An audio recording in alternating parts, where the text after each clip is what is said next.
तो गाइस हमारे साथ धोखा हो गया है। हमने ये वाला ऑर्डर किया था फ्लिपकार्ट से और आया है हमारे पास ये। और ये कौन सा कंपनी का है देख लो। ये वन प्लस का दिया है हमको। ये किसका यूज़ किया हुआ है, जो कि कंपनी से सही आया रहेगा, लेकिन बाहर आके वो पैकिंग गलत कर दिया है जो डिलीवरी दिया है हमको। और वो किए कि कौन किया हमको नहीं पता हो, लेकिन देख लो ये क्या क्या दिया है हमको।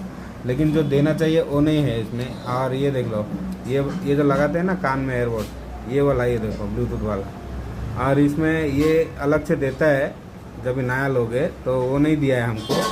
खाली यही दो दे दिया है जो कि पुराना है, किसका स्क्रैच वगैरह ये सब है इसमें। देखो स्क्रैच वगैरह किसका पुराना है, कोई यूज़ करके पैकिंग करके दिया है हमको, चूतिया बनाया। और जो डिलीवरी किया है ना भाई, थोड़ा देख के लाया करो क्या है, क्या ला रहा हो, क्या क्या दे रहे हो, क्या नहीं, ये सब देख के लाया करो भाई। और चूतिया मत बनाओ फ्लिपकार्ट वाले भाई, चूतिया मत बनाओ हमको।